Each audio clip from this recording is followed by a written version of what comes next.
Hi hello மக்களே. So last வீடியோவில் இதுதான் ஃப்ராங்கோட காருன்னு கன்ஃபார்ம் பண்ணி ஃப்ராங்கோட கார் கண்ணாடி இந்த கியா பொண்ணு உடைச்சா இல்லையா? ஸோ அதுக்கப்புறம் என்ன நடந்திருக்கோம் அப்படின்றத இந்த வீடியோவில் பார்க்கலாம் வாங்க. அப்படியே கட் பண்ணால் இங்கே ஃப்ராங்க் லேபுக்கு தான் வருவான். இவனுக்கு அந்த கார் ஆக்சிடென்ட் ஆனப்போ ஒரு கல் கையில் இருந்திருக்கும் இல்லையா? அதாவது ஜயோக்கியோட பிளட்டு ப்ளூ கலரில் மாறி இவன்கிட்ட ஒரு கல்லாக வந்திருக்கும் இல்லையா? அதை ரிசர்ச் பண்ணுறதுக்கு தான் கொடுத்துருப்பான். ஸோ அதை பற்றி விசாரிக்கிறதுக்காக தான் இந்த லேப்க்கு வந்திருக்கான்.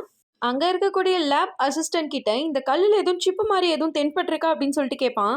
என்னது சிப்பா? அந்த மாதிரி இந்த கல்லுல எதுவுமே தெரியலையே, நீங்க ஏன் அப்படி என்கிட்ட வந்து கேக்குறீங்க அப்படின்னு சொல்லிட்டு கேட்பான். நான் ஜஸ்ட் உங்ககிட்ட ஜென்ரலா தான் கேட்டேன் அப்படின்னு சொல்லிட்டு சொல்லுவான். நான் ரிசர்ச் பண்ணி பாக்குற வரைக்கும் இது ஏதோ அரிய வகை கல்லு மாதிரி தான் தெரியுது அப்படின்னு சொல்லிட்டு சொல்லுவான். இந்த கல்லு எங்க இருந்து வந்ததுன்னு சொல்லி ரிசர்ச் பண்ணி சொல்ல முடியுமா அப்படின்னு சொல்லிட்டு கேட்பான். அந்த சயின்டிஸ்ட் ஒரு பேப்பரை எடுத்து இது போன வருஷம் நம்ம பூமியில வந்து விழுந்த கல்லு அப்படின்னு சொல்லிட்டு ஒரு கல்லை காமிச்சு எக்ஸ்பிளைன் பண்ணிக்கிட்டு இருப்பான். அந்த நேரம் பார்த்து ஃப்ராங்குக்கு அவன் அசிஸ்டன்ட் கிட்ட இருந்து கால் வரும். சார், இங்க ஒரு பெரிய பிரச்சனை ஆயிடுச்சு, நீங்க உடனே கார் கராஜ்க்கு வர முடியுமா அப்படின்னு சொல்லிட்டு கேட்பான். ஃப்ராங்க் அங்க போய் பார்த்ததும் அவனோட காரோட ஃப்ரண்ட் டோர் கண்ணாடி உடஞ்சிருக்கும். சாரி மிஸ்டர் ஃப்ராங்க், நீங்க ரொம்ப பிஸியா இருந்திருப்பீங்க. உங்களை மீட் பண்ணணும்ன்றதுக்காக தான் நான் இந்த மாதிரி வேலையை பார்த்தேன். இதுக்கான செக் இந்தாங்க, உங்களோட காரை ரிப்பேர் பண்ணிக்கோங்க அப்படின்னு சொல்லிட்டு செக் கொடுப்பா. நம்ம 2 பேரும் இதுக்கு முன்னாடி மீட் பண்ணிருக்கோமா அப்படின்னு சொல்லிட்டு கேட்பான். மீட் பண்ணிருக்கோமான்னு தெரியாது, அதான் இப்ப மீட் பண்ணிட்டோமே. உங்க அப்பாவும் எங்க அப்பாவும் சேர்ந்து தான் நம்ம 2 பேருக்கான இந்த மீட்டிங்கை செட் பண்ணாங்க அப்படின்னு சொல்லிட்டு சொல்லுவா. சாரி, இன்னைக்கு நான் ரொம்ப பிஸியா இருக்கேன் அப்படின்னு சொல்லிட்டு சொல்லுவான்.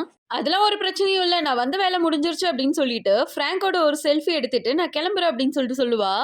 நீ ரொம்பவே தைரியமான பொண்ணா இருக்க. இந்த மாதிரி ஒரு மீட்டிங்கை நான் இப்பதான் ஃபர்ஸ்ட் டைம் பாக்குறேன். மீட்டிங்ன்றது எப்படி வேணா இருக்கலாம், ஆனா அதுல நம்ம இம்ப்ரெஸ் ஆகுறோமான்றது தான் ரொம்ப முக்கியம். உங்களை மீட் பண்ணதுக்கு ரொம்ப சந்தோஷம். நைஸ் டு மீட் யூ அப்படின்னு சொல்லிட்டு அவ கிளம்பிடுவா. இவளை பத்தி எனக்கு தெரிஞ்சாகணும், இவ யாருன்னு சொல்லி விசாரி அப்படின்னு சொல்லிட்டு அசிஸ்டன்ட் கிட்ட சொல்லுவான். அப்படியே அங்க கட் பண்ணா இங்க லீய காட்டுவாங்க. லீ ஃப்ராங்கோட வீட்ல உட்காந்து டிரா பண்ணிட்டு இருப்பான். ஃப்ராங்க் சொன்ன மாதிரி இவனோட ஆர்ட் பீஸை முடிச்சதும், அப்பா இனிமேட் என்னோட ஃப்ரீடம் யாருனாலையும் பறிக்க முடியாது அப்படின்னு சொல்லி செக்யூரிட்டி கிட்ட இவனோட போன் வாங்கி கேம் விளையாடலான்னு பார்ப்பான். அந்த நேரம் பார்த்து இவனுக்கு யார்கிட்ட இருந்தும் மெசேஜ் வந்திருக்கும். அந்த மெசேஜை பார்த்ததும் இவனுக்கு ஒரு பிளாஷ்பேக் ஞாபகம் வரும். அந்த பிளாஷ்பேக் என்னன்னா, இவனும் கியாவும், அதாவது அந்த திமிர் பிடிச்ச பொண்ணை பார்த்தோம் இல்லையா, அவளும் இவனும் ஹைஸ்கூல்ல இருந்து ரொம்ப க்ளோஸ் ஃப்ரெண்ட்ஸ். சொல்ல போனா இவங்க 2 பேரும் லவ்வர்ஸா இருந்திருக்காங்க. ஒரு கட்டத்துல ஏதோ ஒரு பிரச்சனைனால இவங்க 2 பேரும் பிரியக்கூடிய சுச்சுவேஷன் வந்தனால பிரிஞ்சிடுறாங்க. ஸோ இந்த இன்சிடென்ட்டை தான் அந்த மெசேஜை பார்த்த உடனே இவனுக்கு ஞாபகம் வருது. அந்த மெசேஜ் அனுப்புனது வேற யாரும் இல்ல. கியா ஊருக்கு வரும்போது ஒரு பையனுக்கு மெசேஜ் அனுப்புவா இல்லையா? அது நம்ம போன எபிசோட்ல பார்த்தோம். அந்த மெசேஜ தான் பார்த்து இந்த பயபுல இப்படி ஷாக் ஆகுது. கியா கிட்ட இருந்து வந்த மெசேஜ். அவள்கிட்ட இருந்து வந்த மெசேஜ பார்த்து இவன் பைத்தியம் பிடிச்ச மாதிரி அவனோட ஆர்ட் பீஸ் எல்லாம் தள்ளி விட்டுட்டு செக்யூரிட்டி கார்டு எல்லாம் அடிச்சு போட்டு ஓடிடுவான். பிராங்க் அவங்க அப்பாவை மீட் பண்றதுக்காக அவங்க அப்பா வீட்டுக்கு வந்திருப்பான். வீட்டுக்கு வரேன்னு ஒரு வார்த்தை கூட சொல்லல, இன்னொன்னு ஏன் அப்பாவா தான் மதிக்கிறியா? நீ வீட்டுக்கு வந்துட்டானா அப்படின்னு சொல்லிட்டு கேட்பான். ஓ, அதை கேட்கறதுக்கு தான் நீங்க வந்தியா? நீயும் லீயும் தான் ஆர்ட் எக்ஸிபிஷன்ல ரொம்ப பிஸியா இருப்பீங்களா, அப்ப அவன் எப்படி வீட்டுக்கு வந்திருப்பான் அப்படின்னு சொல்லிட்டு கேட்பா. இந்த ஆர்ட் எக்ஸிபிஷனுக்கான வேலை எல்லாமே ரெடி ஆயிடுச்சு, சீக்கிரம் ஓபன் பண்ணிடலாம் அப்படின்னு சொல்லிட்டு சொல்லுவான். இந்த எக்ஸிபிஷன் நான் உங்க 2 பேருக்கு கொடுக்கக்கூடிய ஒரு பெரிய பொறுப்பு, அதை ஒழுங்கா ஹேண்டில் பண்ணுங்க. இதுல மட்டும் ஏதாவது ஃபெயில் ஆனீங்க அப்புறம் அதுக்கான விளைவுகளை நீங்க 2 பேர் தான் சந்திக்கணும் அப்படின்னு சொல்லிட்டு சொல்லுவான். லீக்கு நீ ஹெல்ப் பண்ற, உன்னோட நல்ல எண்ணத்தை பார்க்கும்போது தான் எனக்கு ஒரு விஷயம் தெரியுது. அந்த கம்பெனில உன்னோட பவர் போயிடக்கூடாதுன்னு தான் நீ வேலைக்கு லீய சேர்க்கல. நான் உன்கிட்ட இன்னொரு விஷயம் சொல்லட்டுமா? உங்க அம்மாவை நீதான் கொலை பண்ணன்ற விஷயத்த உங்க அப்பா இன்னும் மறக்கவே இல்ல. அதனால அந்த கம்பெனியை கண்டிப்பா உங்க அப்பா உன் கையில ஒப்படைக்க மாட்டாரு. அந்த கம்பெனிக்கு என் புள்ளதான் பெரிய ஆளா வருவான் அப்படின்னு சொல்லிட்டு சொல்லுவா. நீங்க இவ்ளோ ஃப்ராங்கா பேசுறதுனால ஒரு விஷயம் நான் உங்ககிட்ட சொல்றேன். லீ அந்த கம்பெனில ஒர்க் பண்றது எனக்கு ஒரு பிரச்சனையே கிடையாது. அண்ட் அது மட்டும் இல்லாம எங்க அப்பா மனசுல இன்னும் எங்க அம்மா தான் இருக்காங்க. நீங்க எங்க அம்மாவோட இடத்த பிடிக்கவே முடியாது.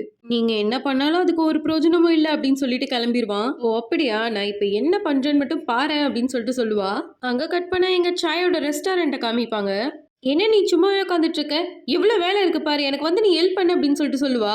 எனக்கு இப்ப சுத்தமா வேலை செய்யற மூடே இல்ல, ரொம்ப டயர்டா இருக்கு, நான் கொஞ்சம் ரெஸ்ட் எடுத்துக்கவா அப்படின்னு சொல்லிட்டு கேட்பா. அதுக்கெல்லாம் வாய்ப்பே இல்ல. அந்த ஃப்ராங்க் கிட்ட நீ அக்ரிமெண்ட்ல சைன் வாங்குறேன்னு தானே சொன்னேன், அந்த வேலையெல்லாம் முடிக்காம நீ என்ன சும்மாவே உட்காந்துட்டு இருக்க அப்படின்னு சொல்லிட்டு கேட்பா.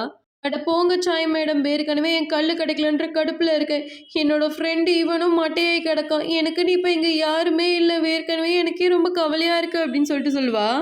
ஐயோ! இங்க பாரு ஜெயோக்கி, நீ ஏன் எப்ப பார்த்தாலும் இதே மாரியே பேசிக்கிட்டே இருக்க? இதெல்லாம் உனக்கே நல்லா இருக்கா? அந்த கல்லு கிடைக்கிற வரைக்கும் கல்ல தேடி ட்ரை பண்ணு. அப்படி இல்லையா, உன் பேரண்ட்ஸ் வர வரைக்கும் ஜாலியா இரு. இங்க நீ எங்க வேணா போகலாம், எங்க வேணா சுத்தலாம். எப்பவுமே சந்தோஷத்த மட்டும் நினைச்சுட்டே ஜாலியா இருந்துக்கோ அப்படின்னு சொல்லிட்டு சொல்லுவா. சந்தோஷமான விஷயமா அப்படின்னு சொல்லி லீ அன்னைக்கு பாட்டு பாடினது, லீயோட இவ டின்னர் சாப்பிட்டது, இது எல்லாத்தையும் நினைச்சு பார்த்துக்கிட்டு இருப்பா. அத நினைச்சுட்டே கிறுக்கு மாரி சிரிக்க ஆரம்பிச்சிருவா. பாத்தியா, இதுக்கு தான் நான் சொன்ன சந்தோஷமான விஷயத்த நினைச்சு பாருன்னு. சிரிச்சுக்கிட்டே இருந்தவ சடனா சோகமாகி, சாய் மேடம் நாங்க டெய்லியும் மீட் பண்ணிக்கிறோம். இருந்தாலும் அவனை என்னால தொடக்கூட முடியல.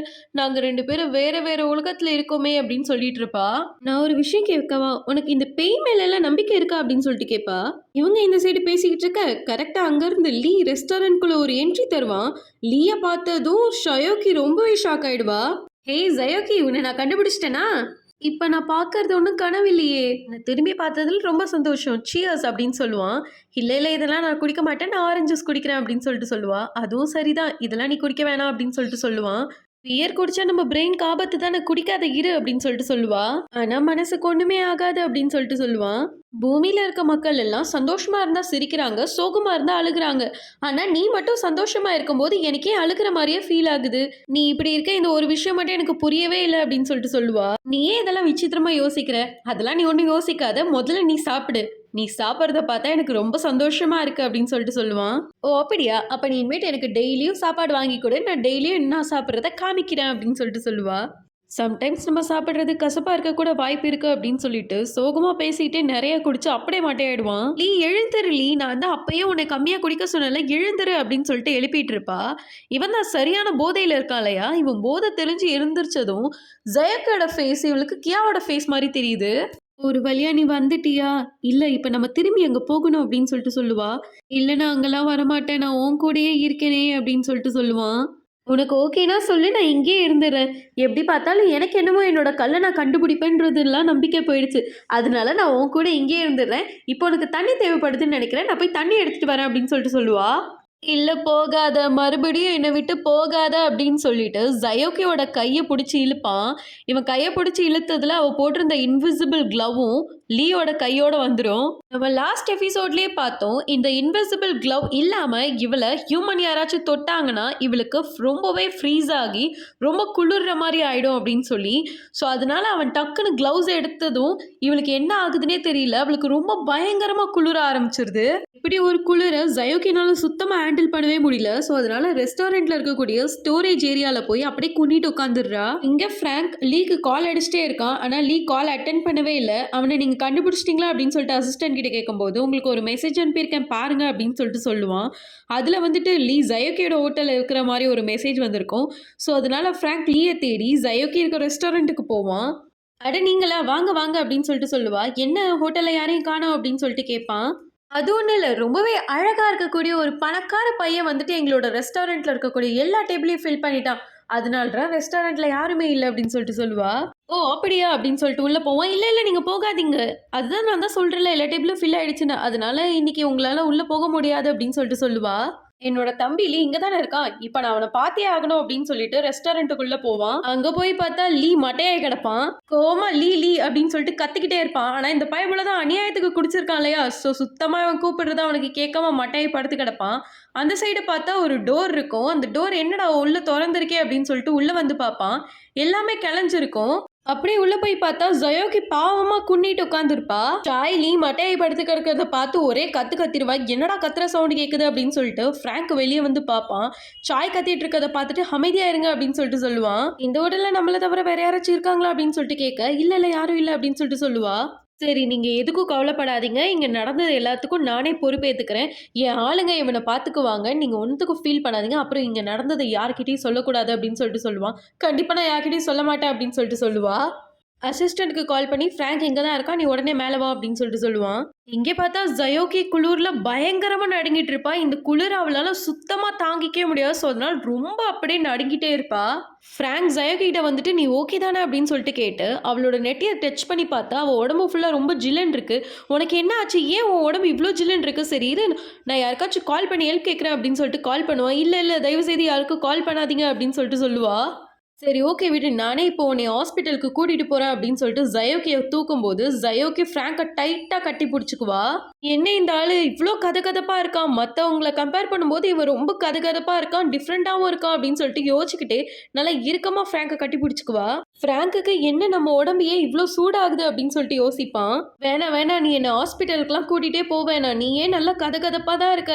என்ன நல்லா டைட்டா புடிச்சுக்கோ. நான் இப்படியே இருந்துக்கிறேன் கொஞ்ச நேரம் அப்படின்னு சொல்லிட்டு சொல்லுவா.